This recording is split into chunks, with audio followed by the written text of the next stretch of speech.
जय हिंद साथियों, मैं डॉक्टर संग्राम पाटिल इंग्लैंड से बात कर रहा हूँ।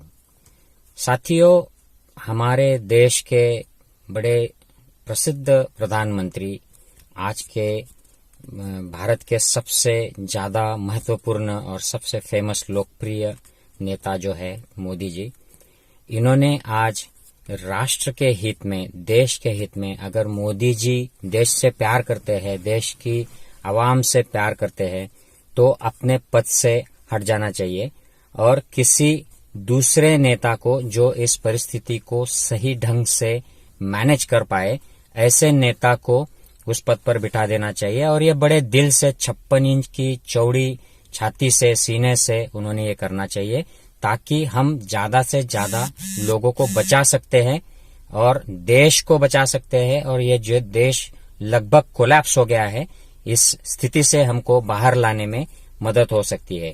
ये काम सिर्फ मोदी जी कर सकते हैं और कोई नहीं कर सकता है। ये बात मैं इसलिए कह रहा हूँ कि दुनिया में जितने भी कोविड के जो मैनेजमेंट हो रहे हैं, उसमें सबसे बैड मैनेजमेंट, मिसमैनेजमेंट अगर किसी देश में हुआ है तो वो है इंडिया। और मैं ये बड़े दुख और दुर्भाग्य के साथ कह रहा हूँ। पहला जो वेव आया था कोविड का, ये हमारे जो कंट्रीज है, साउथ ईस्ट एशियन कंट्रीज, इनमें इतना ज्यादा नहीं आया था। तो हमने छोटी सी वेव देखी थी जिसमें बहुत ज्यादा लोग भी नहीं मरे थे। पाकिस्तान, बांग्लादेश, श्रीलंका, कोई भी कंट्री आप ले लो, इंडिया इंक्लूडिंग इंडिया, इसमें ज्यादा डेथ्स नहीं हुए थे in comparison to western countries. लेकिन सेकंड वेव आने वाली है, ये हमें 100 साल पहले का जो स्पेनिश फ्लू था उसकी हिस्ट्री से पता था। और 3-4 महीने पहले अमेरिका में, यूरोप में, इंग्लैंड में, सब जगह पर सेकंड वेव आया था, तो इससे भी पता चला था। लेकिन फर्स्ट वेव के मिसमैनेजमेंट के बावजूद, हजारों लोगों के रास्ते पर मरने के बावजूद, उनका जो हाल हो गया, उसके बावजूद मोदी जी ने सेकंड वेव के बारे में कुछ भी प्रिपरेशन नहीं किया, कुछ भी नहीं। और ये हमें अब दिखाई दे रहा है कि ना को हॉस्पिटल बड़े हैं, ना वेंटिलेटेड बेड्स बड़े हैं, ना ऑक्सीजन का सप्लाई जो बाहर के देशों को एक्सपोर्ट में बढ़ा है, लेकिन इंडिया में सप्लाई नहीं हो रहा है। उससे जो राजनीति चल रही है, उसकी वजह से जो लोग आज मर रहे हैं। और वेंटिलेटर और इंटेंसिव केयर की तो बात ही आप छोड़िए, ये बहुत एडवांस्ड ट्रीटमेंट्स होती है। इनकी किसी राज्य ने इसकी सुविधा उपलब्ध नहीं की है और इसमें सेंट्रल गवर्नमेंट का, मोदी जी का कुछ भी योगदान नहीं रहा है, जबकि उनका ये कर्तव्य था कि सारे राज्यों को ये सुविधा उपलब्ध कराए। अगर वो नहीं कर पा रहे हैं तो उनको सपोर्ट करे, उनको मदद करे, उनको फोर्स करे। बीजेपी लेड स्टेट की बात छोड़िए, ये गैर बीजेपी और बीजेपी का मसला अब आना नहीं चाहिए। ये महाराष्ट्र जैसे जो भाजपा शासित नहीं है, उनकी बात तो दूर, लेकिन जहां पर भाजपा के राज्य है, वहां पर भी मोदी जी ने ये सुविधा मुहैया नहीं कराई है। इसका मतलब ये कंप्लीट फेल्योर हो गया है मोदी जी का।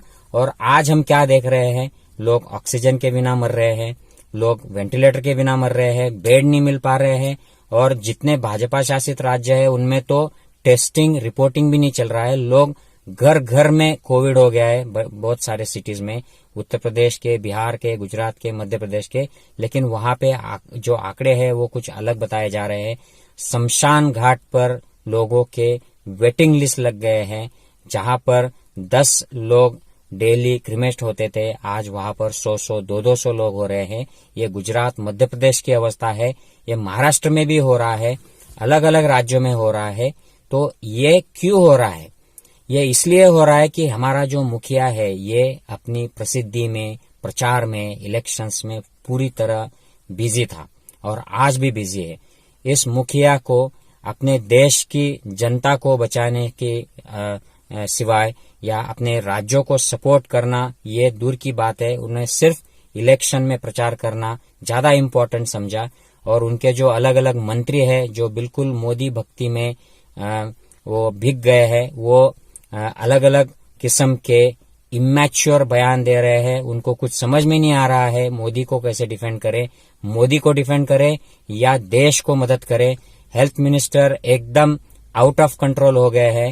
He has stopped acting like a doctor. वो सिर्फ मोदी के एक प्रवक्ता के बारे में एक अंधभक्त बीजेपी के आईटी सेल की तरह बिहेव कर रहे हैं, और वही हालत अलग अलग मंत्रियों की जो केंद्र सरकार के हैं उनकी भी है।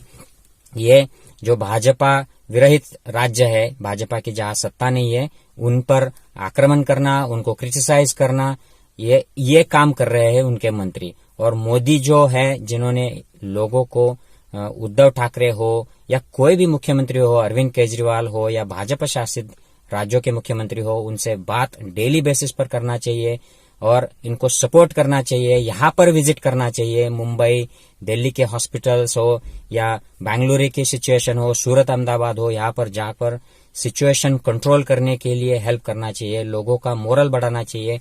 इन सभी चीजों में मोदी जी बिल्कुल फेल हो गए हैं और ये फेल होंगे ही, क्योंकि अगर आप मोदी जी की हिस्ट्री देखोगे तो मोदी जी ये सिर्फ इवेंट में हीरो बनकर आते हैं और अच्छा कम्युनिकेशन करते हैं, लोगों को अच्छा अपील करते हैं। वो जो इवेंट में जाते हैं वो इवेंट भी उन्होंने मैनेज नहीं किया होता है, वो इवेंट उनके लिए मैनेज किया होता है उद्योजकों ने, अंबानी अदानी जैसे लोगों ने। उनके लिए वो पैसा डालते हैं, मीडिया द्वारा उनको बड़ा करते हैं। तो मोदी जी इवेंट भी नहीं मैनेज करते, उसके सिर्फ हीरो बन के जाते हैं। तो ये अब जो इवेंट हो गया है कोविड का, इसका मैनेजमेंट मोदी जी के बस की बात नहीं है, क्योंकि मोदी जी को ये समझता ही नहीं है कि ये क्या चल रहा है।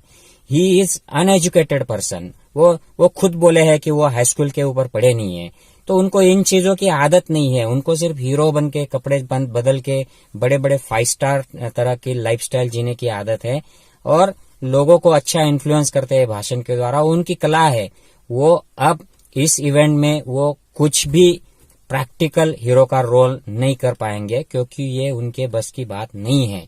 उनका कोई भी कोऑर्डिनेशन नहीं है, ना उनकी टीम रेडी है इस सिचुएशन को हैंडल करने के लिए, ना टीम का लीडर रेडी है।